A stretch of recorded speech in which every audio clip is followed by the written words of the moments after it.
Hi, mine's Phil. I like talking about politics, and so pity the poor Tories and their client media, because the economic figures are just out and they show growth for the last quarter of 2024.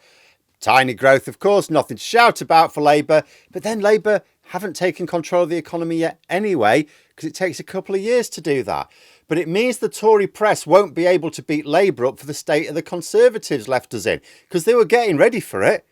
They were getting ready to talk about, the risk of recession. And now they're thinking, we're going to write about tomorrow. We're going to have to squeeze an extra day out of those chicken nuggets.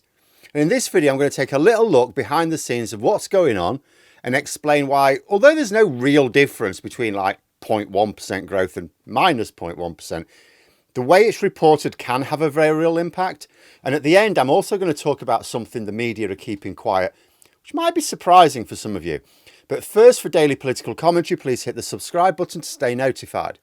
So last night, I was scrolling through the news updates, as you do, and there was plenty of discussion about the GDP figures that were about to be announced and how people were expecting contraction for the last quarter. This would have had the Tory media screaming recession for the next 3 months, right? Now, for a recession, you need contraction over 2 consecutive quarters. But if you have contraction in 1 quarter, then there's a risk you might get it in the next, and that's your recession. But in the end, thanks to stronger than expected growth in December, due to the service sector because retail was a bomb site, the growth for December ended up being 0.4% when it was forecast to be 0.1%, which means that the overall final quarter of last year settled on plus 0.1% rather than minus 0.1%. And there's a sense in which it doesn't really make any difference. There's no appreciable difference between 0.1% and minus 0.1%. It's still basically zero. It's flatlined economy. If your growth figures begin 0 point something, you've got no growth. However, there is a practical difference between being able to talk about growth and contraction. So what determines economic growth or contraction? Well, it's mostly people buying goods and services. If they buy more, if demand goes up, then where possible, supply increases to meet that demand, the economy grows. This is one of the reasons why Brexit hampers our growth, because even when demand goes up, Brexit trade barriers make it harder to increase supply. So all we actually end up with is inflation. That's why our inflation is stickier than other major economies.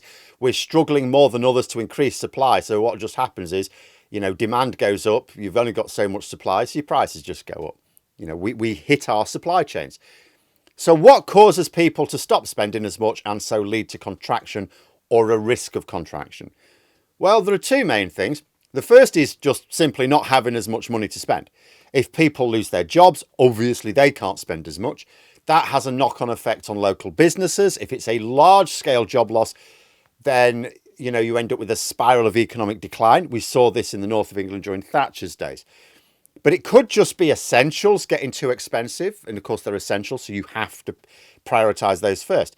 Like if the cost of taxes or utility bills like energy or water go up above the level of inflation, or the cost of your train ticket to work or something, or interest rates go up, putting your rent or mortgage up, then you don't have as much to spend when lots of people live hand to mouth. Which is why privatisation is really bad for the economy. It's not just that it's bad for us, it's bad for the economy. If essentials were kept lower in price, people would have more money to buy other things, boosting the real private enterprise. Privatisation of essential services means having to pay more for less, so you hurt real businesses. In fact, privatisation of public services is an attack on free enterprise because it takes away some of the money needed to power it. But the second reason people spend less is just a lack of consumer confidence. Sometimes people think they are facing an uncertain financial future when they're not. Like if you think your job could be at risk in the next few months, well, you're going to put something aside because it might take you a few months to get a job. And no one wants to go through universal credit. And we can tell this from savings, right? So if we as a country are suddenly saving more, that shows up on the figures, that is an indication that there are people who've cut back on spending. Not because they had to, not because they suddenly had less money, but because they're worried that they might have less money in the future. So they're deliberately cutting back on spending and saving instead. And I've seen a few economists saying that savings have been going up in the UK, and that's why today's news does matter. If the results had shown 0.1% contraction, as was expected, then in theory, we could be in for another one of those technical recessions if the same thing happened this quarter. You know, we had one at the end of 2023, which may well have been what stopped Sunak calling the election in May, which knackered my bet, if you remember. The headlines would now be about the risk of recession. Oh, we'd be getting reports of it for months. Now, for those people who are choosing to spend less rather than having to, what impact do you think those news headlines would have on them? Well, it would hit their confidence even more, wouldn't it? Similarly, if the news can be about better than expected growth, it might give people more confidence. So how the economy performs over the next few months will owe something to how it's reported. Now, obviously, you wouldn't expect the Tory media to talk much about the economy now, but an absence of discussion from them could be useful. But the BBC are now talking about better than expected growth and mortgage rates being cut. It also means that some outlets have quoted a load of economists, some of whom have again been pointing out that actually Reeves's plans are actually going to be good for growth, never mind the media narrative. It's just that people don't realise the economy we have now is still the one left by the Tories. Labour's budget still not implemented. Their big legislation still passing through Parliament. But I saw one economist saying that although this news was better than predicted, it was nothing for Reeves to do a victory lap over. And indeed, no, of course not. And Reeves isn't actually talking up the results, but I think she should.